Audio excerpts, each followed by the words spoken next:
Welcome to the Scary Stories channel, where the hair on the back of your neck will stand up and your heart will race with fear. Get ready to be transported to a world of terror and suspense, where anything can happen and nothing is as it seems. So sit back, turn off the lights, and let us take you on a journey to the dark and unknown. And don't forget to subscribe to never miss a single spine-chilling story. The pocket watch. When I was a child, there was nothing to eat. I was the eldest of 5, so it was my job to make sure that I always let my brothers and sisters eat before me. War was inching inward from the coast, and as it marched closer, our food grew scarcer. Animals fled the area, or were slaughtered and consumed in panic by the other families in our village. My father was a wise and cautious man, and so we waited to slaughter our 2 chickens until the fall, when grass and tree bark had become too hard to find or inedible. The other families knew we had chickens, and father stayed up all night, every night, to watch over them. He had to kill at least one boy from a neighboring town who had gone mad with hunger and tried to burn down our small home with a burning branch. When the chickens were naught but bones, and the bones had grown brittle and porous from mother's many soups, my parents sent my 2 eldest siblings and I out to collect bugs and field mice for supper. We were hungry, but not quite starving, until one morning we woke to the first frost and there was nothing alive left to eat. My parents began to discuss the inevitable. Perhaps my father should go to the coast and sell his father's pocket watch to one of the drunken, but well-paid soldiers. It was the only thing we had of value and the only family heirloom my father had to pass down to me. I didn't want him to go. I was afraid war would arrive while he was gone, and I was too young and too weak to protect my mother and younger siblings. I begged him to stay, but he insisted it would be all right and promised to be back within 2 weeks. I was so scared that when he and mother were outside preparing his satchel, I smashed the pocket watch under my foot and placed it back in my father's half-rotted desk. My mother cried for days. Father did his best to comfort her as I watched them peel the leather from my father's boots and boil the hide for dinner. The next night, mother found a dead rat and boiled away the disease with the new fallen snow from outside. The next evening, she filled our bellies with rat bones and more melted snow. My little brother Albert kept everyone awake that night, crying over his hunger. He begged for all the things we'd eaten when we had a garden and animals: beef stew, white rolls, succulent corn, and spiced lamb.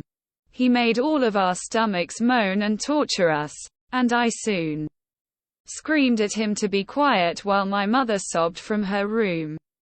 Father stroked Albert's hair for hours and then went back into his and mother's bedroom, shutting the door behind him. Albert moaned until the thin light of dawn peeked through our threadbare curtains. I could hear father in his room, tinkering with the watch. My hunger had long worn out my fear of soldiers, and I silently prayed that he could repair it. Father worked on the pocket watch all through the day and into the night. Celia had found dead crickets in the walls of the abandoned bakery, and as we ate them, father emerged from his bedroom with mother right behind. The smile on his face was one I had almost forgotten, as I'd not seen it since the day my youngest sister was born. He told us that he had repaired grandfather's watch and that he'd heard of a soldier encampment nearby. 3 days, he promised us. 3 days and I will return with carrots, lamb, and rolls so big they'll fill our bellies for a year. We clapped our hands in delight and ran around our small, dirt yard with a glee that seemed a foreign language to us. Father said that we were all to help Mother find beautiful things with which to dress the table. The next morning, he gave us all a piece of rubber from the sole of Mother's shoes to chew on and sent us out on our mission after kissing us goodbye and promising to be back before we'd remembered he had left. We had such fun that day, gathering horseshoes and shards of broken glass. We threaded bits of twine through the horseshoes to hang above the table and tied the glass to the ends, hoping they would shimmer in the lamp light. We returned home as the sun set, happy with our day's work and eager to return to it tomorrow. We weren't yet in sight of home when I first smelled it. Onions, chicken broth, spiced lamb, even sweets. I ran as fast I could, dropping our table dressings carelessly along the way in my maddening pursuit for food. I burst through the door to find Mother at the stove, preparing our meal in a quiet reverence. I threw my arms around her and asked if Father was home already. Yes, my love. He had the fortunate chance of meeting a wealthy mercenary on the road who was only too happy to buy your grandfather's watch. I hugged her even tighter and sat down at the table as my brothers and sisters came spilling through the doorway. They found their places quickly, hungry, expectant looks upon their faces. Father came out of the bedroom and took his seat at the end of the table as Mother brought over a steaming platter of spiced, boiled lamb. She nodded at us and we filled our hands with the rich meat, hardly bothering with our plates. After dinner, we were sent to bed with full tummies, barely a word having been said by anyone since our food had been set on the table. We ate our fill the next night and then the next and the next.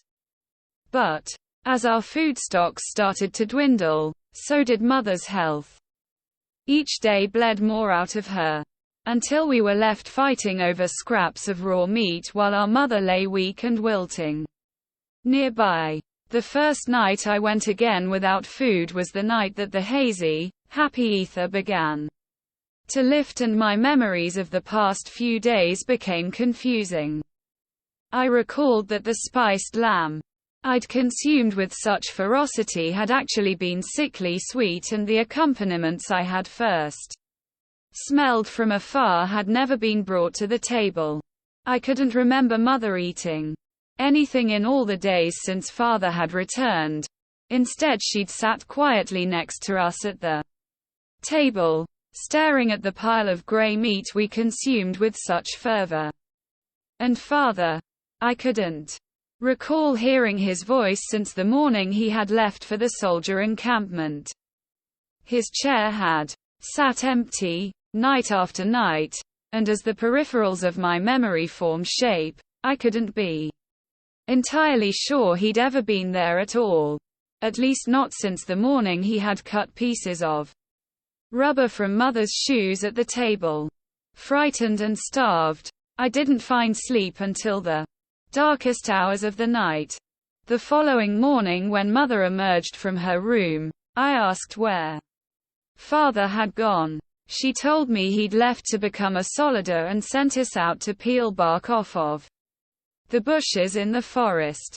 Father never returned. Perhaps the reason I didn't realize what happened back then was because it was too awful to consider, and I was so very hungry. But Mother died a few days ago, and in death, she thrust the truth upon me. From her stock of meager possessions, I was bequeathed a small box that contained nothing more than a shiny, broken pocket watch. Perhaps she wanted me to remember it all. The only hope of our survival that I'd smashed under my heel. My father's last, loving hug before he sent us to collect dressings for the feast. The overly seasoned grey meat. And the rancid smell that had begun wafting out from under Mother's door, becoming more pungent each day. My father sacrificed more for his family than most ever would. I used to lament that I had nothing to remember him by. No family heirloom to pass down to my own children. But now I have his pocket watch, a thing I cannot give to my children. Not because the glass is shattered. Not because the gears are cracked. I cannot part with the watch because it is a curse that I must bear, for the shiny, contorted metal has never lost the sickening smell of that sweet, silvery meat.